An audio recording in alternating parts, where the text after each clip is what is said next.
John, I think a lot of people thought that Trump was the most important person attending the rally, but you've got something for us tonight. How you doing?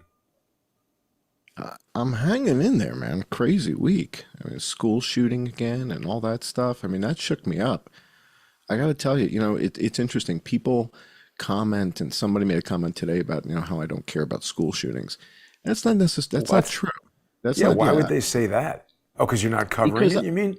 yeah, because I never got into the whole Parkland thing, and I never got into the thing in Connecticut. I never did any stuff on that. And so to think that that's the case is not true. So first of all, I got kicked off of Twitter because of one of those shootings. I think there was a shooting in Texas at a Walmart or something like Oh, that. I forget. yeah. Yeah, and I No, tweeted something with two different pictures of the perp, and they kicked me off of Twitter.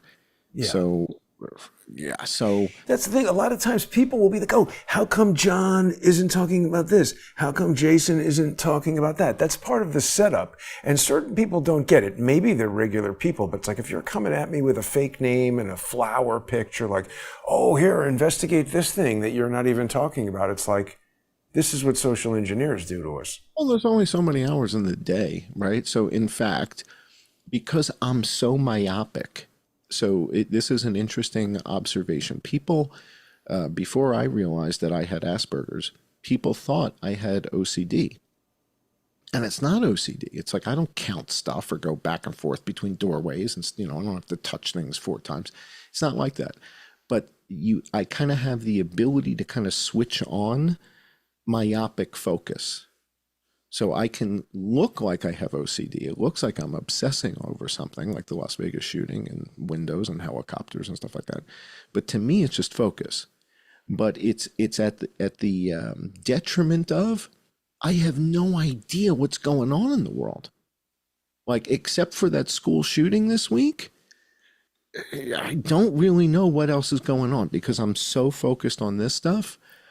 All the other things that are in the news, I kind of don't really know what's happening because I've been so crazy focused on this. Yeah. So, but the school shooting shook me up. In Oh, fact, I was supposed to do an interview that day. Yeah, really? yeah, yeah. I captured Yeah, that, nice picture where you found the shoe. and about the shoe, and wag the dog, and what was it? Good old shoe, and what was But in wag the dog? I don't know about The that. whole thing was old shoe Joe, and was the guy in Albania and all they had was a photo of the shoe, and this Wow. was De Niro and the Oh, guy yeah, from the Dustin Hoffman. Dustin Hoffman and De Niro, and they're doing the thing about they got to have the shoe, and the shoe is like, and then they See, did a that's deal weird about because, the shoe. well, Yeah, there was a whole song about the shoe that's in Wag amazing. the Dog. Are you Yeah. aware of Ole Damagard's focus on the significance of shoe imagery around these kind of sort of mass trauma events, the school shootings and the terrorist events and stuff like that? He says that it's part of the imagery and the programming. I forget why, but there's certain I things forget that why are, too, but yeah, I know that yeah, he's pointed it out, and that's why I kind of use it. It's tongue in cheek that I'm using it here to. It's a interesting. little bit of a tip of the hat to Ole. Hmm. So you introduced me to Ole. We did a show together, the three of us, Oh, yeah. very early on when we He first started bugged doing out. podcasts. He decided he wanted to do shows with Robert David Steele, and I think he's living in Bali. Maybe Charles will Yeah, run into him somewhere. yeah, yeah. He's like in Indonesia, living amongst the volcanoes. Well, so with a crazy week, and sort of the point here is that this school shooting did shake me up. I had an interview scheduled that day, and I just felt like, in your business, they say the show must go on, right? And regardless, like, dude, they finished the movie Rust. It's like, holy mackerel, guys. It's like at some point, the show doesn't have to go on, okay? Well, You stop. no, I mean, I appreciate Uh, what they're saying. I mean, maybe the cinematographer will want well, that you're and from the everything. business. Yeah, it's from the industry. But for me, But why did it's they like, arrest the no, father? oh, that's a Because he whole other bought the story. gun? Well, and it seems like the mom had been arrested 17 times or something. What? 17? Yeah. See, this is what I'm saying. There's these families that there's something weird going on. Like the father is arrested, the father bought the gun, the kid has some kind of whole hairstyle going on. 14. Colin Gray, or what? It wasn't the kids, Colt Gray. I mean, is this real? This is a real person, Colt Gray? This whole thing sounds like FBI bullshit to me. Again, and this is the other thing, is that it becomes a draw, it becomes a distraction to me, Right. from what I'm working on. That doesn't mean I don't care. It shook me up that day to the point that I canceled an interview because I felt like I'm not one of these the show must go on kind of guys. Like, it shook me up.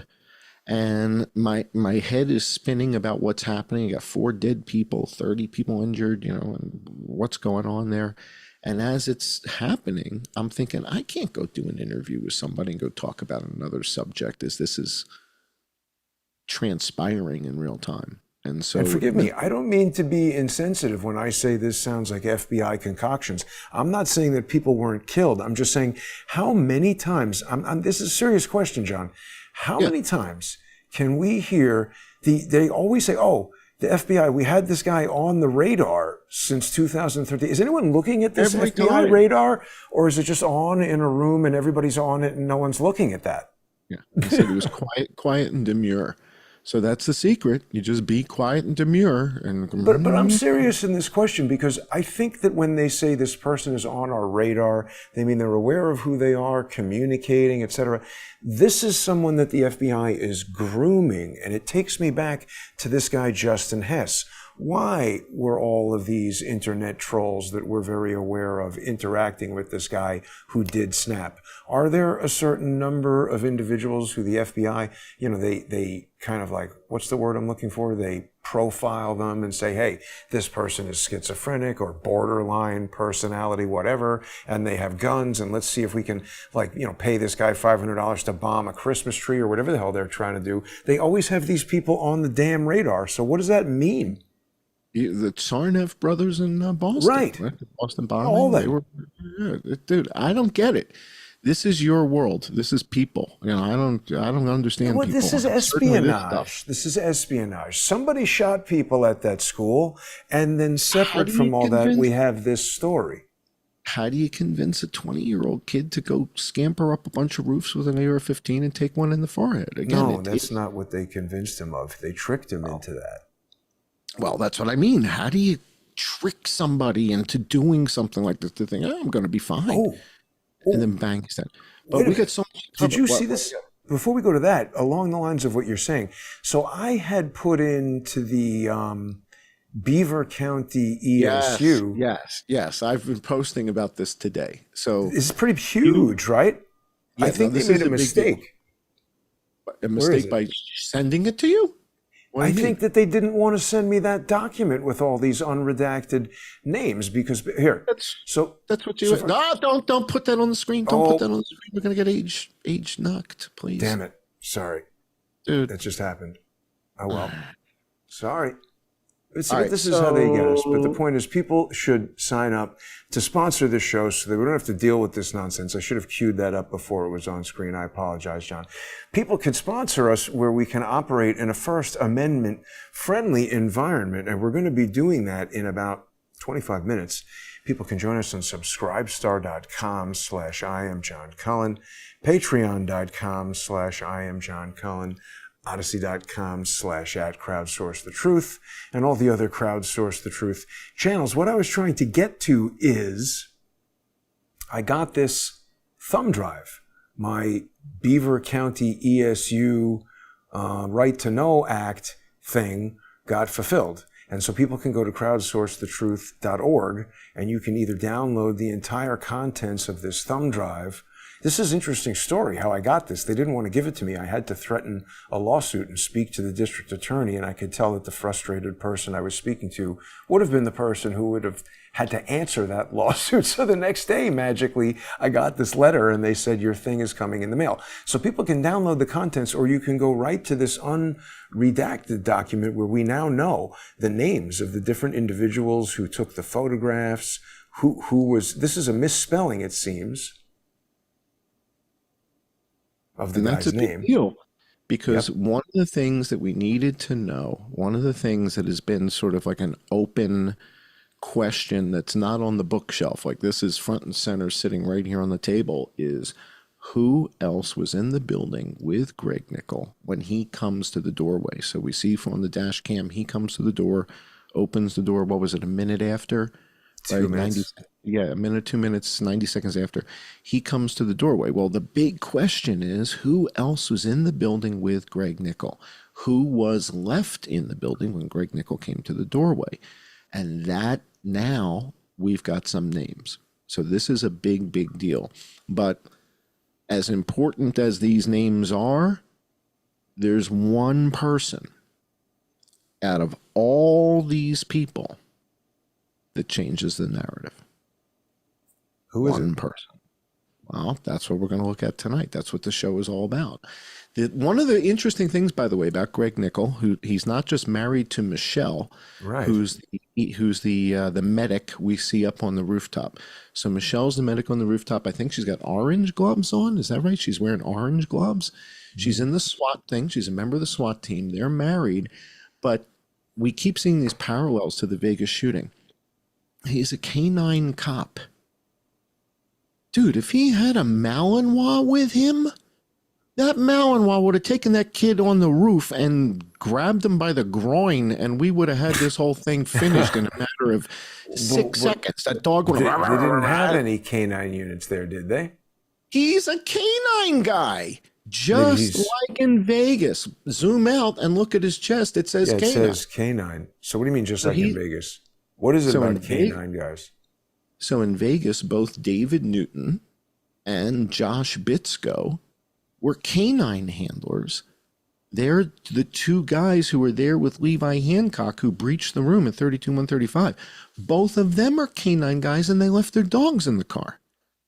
Isn't that like who would do that?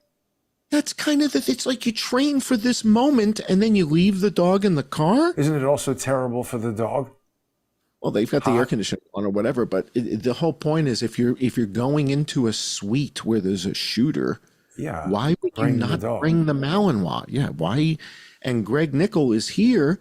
And again, if there's a perp running around on the rooftops, jumping from roof to roof, let the dog go get the guy. But isn't it a matter of like what they're prepared for? Maybe they have like swing responsibilities where he's a sniper today and a canine next week, and they didn't schedule the canine to be there.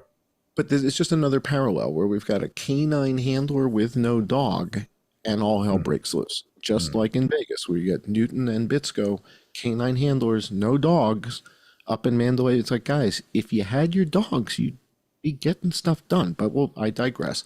So that's Greg Nickel. Did you see this? Tren de Aragua surveilling me outside the hotel. Yeah, this was another big story. The audience, if you guys aren't following what Jason's doing, Jason found the U.S. Army at a hotel in New York, finds out that, and they tell you to contact this company because they are the kind of the NGO that set it up. You look into the NGO. No, they didn't tell me to contact them. I saw that tag on people's shirt kicking me out and started looking into the thing and found out that their COO is an embezzler. Convicted. Well, you found out that Shamika got 80 million. Okay, the allegation, right? We know Shamika got 80 million. The allegation is that there's an embezzlement here, but this is what I wanted to show you. Do you know this guy? See, this is Jackson Township Police Officer Michael Murko, Murcko. Seems like he's supposed to be in the other window. Guy. Well, and also because there was another part of this unredacted document that I'm trying to get to. Twitter is just sometimes so annoying to search because I thought I just had it right in here, but where it shows the whole, well, we should just get it from here. We'll get it from Google Drive, but we can look at this during, I don't want to cut into what you want to talk about the deck. We'll look at this during the time where we are dealing with the sponsors, but there's a lot of stuff in this unredacted document that if you haven't seen it in full yet, you're going to love it. Very good. Very good. Yeah, this is a huge get. So this is like a FOIA request and they sent you a whole bunch of unredacted stuff. And now that we have the names of the people that were in the building, this Mirko guy, this opens up a whole new Here it part is. of the yeah. This is huge, and people can find this on your website. Which website do you want them to go to? Yeah, if you just go to crowdsourcethetruth.org, it's free on there. But see, this thing, they had all the names cut out here, before, and now we know Nickel, Crawford, huge, dude. Yeah, right? this is huge. Yeah, we gotta. And then I kept their personal phone numbers redacted. That's all that's missing there. And they sent you a thumb drive. They physically sent you a thing. They sent you a thing. Yep. I love it. I love it. So now, see, look, we now know that Greg Nickel took this photograph, okay? And then he took this photograph of the bike. And the thing that I really wanted to show you... That's not the backpack. That's not the same backpack. Right, there's a lot to look at here. Yeah. Oops, sorry. So here. Gianvito took the death photo. Ooh, there's Greg Nickel. Costanza.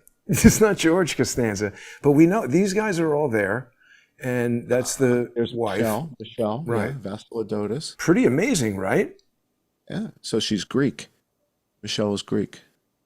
But wait, there's something else. No, it's off. It's off. It's off. Okay. There's something here that I wanted to go to specifically because it says Mirko somewhere in here, and they had it. Yeah, it was in the window. Out. In the window. It was. Yeah. You saw window shot. The second floor window. Yeah, keep going. It was in the second floor window shot. Next one down. No? I saw it on there somewhere. Anyway, we have that unredacted document. We'll go through it extensively. There's a lot of stuff to study there. It's amazing that we now know that. And there's other things I'm going to do because they didn't fulfill that right to know request completely. So there's more stuff we're going to do with the... Anyway, sorry.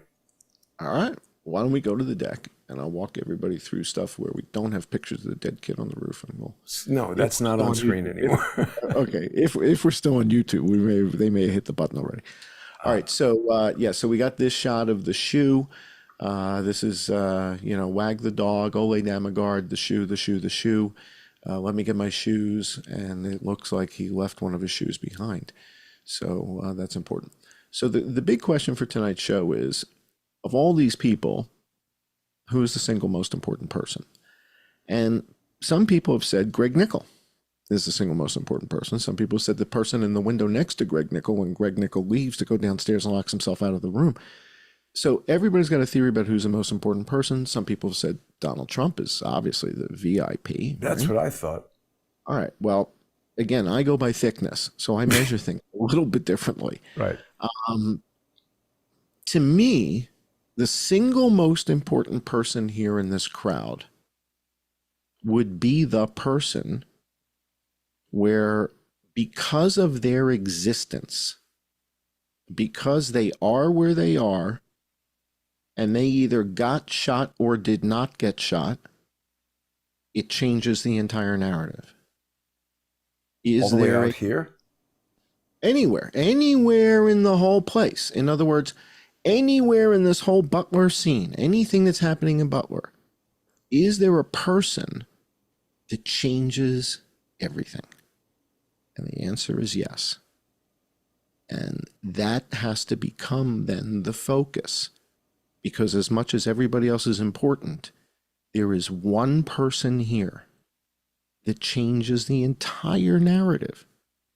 And it like, so in other words, like in the Vegas shooting, when you watch the footage where the guy's going to the room and the guy pulls the curtain back. Oh, you're right. It can't be this. No, it's not. Right. Right. And then you hear on the headphones, "Hey guys, we got another room with a broken window." Yeah. It's sort of that moment kind of changes the story. It's like, dude, the window's not broken. Got another room with a broken window. It's sort of the same kind of a moment here. It's like a let's wait 2 years to tell everybody about this moment. Well, nobody's going to talk about it but us, obviously. Right. And it's kind of weird because, in fact, I think, I don't want to put words in his mouth, but I think Brett Weinstein kind of called Chris Martenson out for not focusing on this, or, pretending, whatever. Yeah, Chris Martenson said a lot of stupid stuff on that interview with Brett Weinstein. He had to explain to him what data was as well. I like that. So again, I think Brett called him out, whether or not that made it to the broadcast or not, right? Because some of the stuff ends up on the editing floor. But I think Brett was a bit frustrated with Chris basically avoiding this whole back row conversation. But I digress. I digress. Okay. But isn't he doing that, John, because he wants to have people not pay attention to you? He's got a specific narrative that he's going on. It doesn't have to do with the evidence. It's got to do with the unsteady Dave and stuff. Yeah. Yeah. I know. Again, I don't even. Again, I don't watch him. I don't know what he's doing. So after that first week, where he used my video to count the shots and everything, after that, I'm off to the races doing my thing. But let's talk about why there's one person here. Yeah, let's go to this next slide. So based on the narrative, we've got a shooter on the rooftop shooting at the president. Okay. And we've got Corey Comparatori gets shot and killed. We've got David Dutch gets shot twice. We've got Jim Copenhaver gets shot twice. And we have a couple things to get hit, but we've got some housekeeping to do. Last week we talked about the John Deere. It was not hit. We talked about the fire engine. It was not hit. We have to do some housekeeping and clean up some stuff from last week. But in this notion of you're shooting at the president, one of the shots hits his ear, his right ear, and the other 7 that we hear, so we hear 8 shots that sound like they're coming from the bad guys, and then we hear 2 shots that supposedly are coming from the good guys, one supposedly from a guy from Butler with his AR-15, and then the other from one of these sniper guys. But if there's 8 shots from baddies, from bad guys, bandits, and 1 clips the president, that means 7 shots miss, right? So 7 shots don't hit the president. 1 of them hits Corey Comparatori, kills him. 2 of them hit David Dutch. Now, is one of those shots that hit David Dutch also a shot that hit the president in the ear? I don't know, right? Could be. Could be that the shot that hit the president in the ear hits David Dutch, and, that's a possibility. Copenhaver gets hit twice. And the hydraulic thing gets hit. I'm going to show the audience what got hit on the hydraulic telecrane in a second. Hey, John, yes, sir. Is Copenhaver out of the hospital? Has he said anything to anybody? No. Why not? It appears that, if you ask me, it looks like he licensed his footage. He did. You can't get it. Right. And they don't want to even talk about it. So it looks like Fox got the footage, and that's that. No, we haven't seen him on the Today Show. We haven't, Yeah. Good Morning America. And he lawyered up, and the lawyers told me, no, you can't have the footage. It's like, what? Right. So that's very odd. All right. So again, this is the trajectory coming from the building at the president, and you see people getting hit both up range. That's Corey Comparatori is closer to the shooter than the president. He gets hit. And we see people down range from the president. So the shots that miss the president go past him, hit David Dutch, hit Copenhaver. We see these things happening, right? We have video evidence of these events happening. So let's go to the next slide. So when we go to the 3D model, we line all this stuff up and we say, okay, well, we know one of the shots hits Corey Comparatori. We know that. We know that 2 shots hit David Dutch. We know 2 shots hit Copenhaver. We know 1 shot goes right by the president's ear. Well, if you go to the next slide, you start to say, oh, right, well, wait a second. If the president's ear was hit with the first shot, what is it that we see on that railing in the back? So we have that railing that gets hit. And it sounds like the railing is getting hit with the first shot because it's the first bang. So we hear bang, and we see the puff of smoke on the railing. But the president also winces and reaches for his ear right at that first shot. The problem here is that the physics don't work out, meaning when you do the line from the rooftop to the president's ear, it doesn't then go to the railing. That can't be one event. Isn't that interesting? Yes, especially because we only that can't lie. How can that lie? It can't anymore, meaning once upon a time, 4 weeks ago, 5 weeks ago, we were using rough estimates for the ground layer and all that. And then Bill went out and spent $100 to get the National Geographic survey thing, like the real deal, and spent the money to do it, put that in there. He checked it against Hendrix's ground model and said his was the one he paid for was way more accurate. So he went with that. We double checked all the measurements on everything. And now he has the physics, meaning, all right, so here's where this connects to Galileo. You know how much I love Galileo because of Jupiter and the moons of Jupiter. Have you ever been to Pisa, Italy? No. No? All right, so if you go to Pisa, Italy, you get the Leaning Tower of Pisa. Yeah. In 1519, 500 years ago, Galileo, I think it was 1519, could be 1506 or 7. I'm not good that way. But Galileo goes up to, give or take, in the 1500s, Galileo goes up to the Leaning Tower of Pisa with a big cannonball and a marble. Right. Gravity. And until that time, the belief was, according to Aristotle. So Aristotle's like, what, 2,500 years before Christ? I don't know. And now 1,500 years after. So for 4,000 years, we were operating under the belief that gravity and the way things would fall would be based on their mass. And Galileo comes along and goes up to the Leaning Tower of Pisa, drops a cannonball and a marble off a thing at the same time, and they hit the ground simultaneously. How does this not fall over? Are they doing something to fix it that we can't see? They have been, yes, and I did visit it, and it is spectacular. It is an absolutely spectacular feat of architecture based on when it was built. Right. The whole area there, that whole cathedral and everything, it's really breathtaking. And I will say, I had the best pizza I've ever had in Pisa. Leaning Tower of Pizza. No, wait a but minute. Hey, in a little restaurant near the river there. It was phenomenal. We got to go over to the sponsor exclusive segment. We're out of time here. So sorry for showing that death photo, everybody. You can join us and we'll look at whatever we want over here on... Go to the next slide so I can show people what we're going to see on the patron-only portion. So if you join us with the patron-only portion, you're going to find out why this person changes the narrative. This is the single most important person at the event. And the reason is this person wasn't shot. And because this person was not shot, it establishes a trajectory. And it changes the entire story because of this individual. I'm going to pull up the 3D model. I'm going to show you how and why this one person changes everything. Well, we'll be right back. Everybody can join us in less than 5 minutes on subscribestar.com/IamJohnCullen, patreon.com/IamJohnCullen, odyssey.com/@crowdsourcethetruth, crowdsourcethetruth.substack.com, and subscribestar.com or patreon.com/crowdsourcethetruth. Thanks to everybody who sponsors both Crowdsource the Truth and John. We'll see everybody in less than 5 minutes.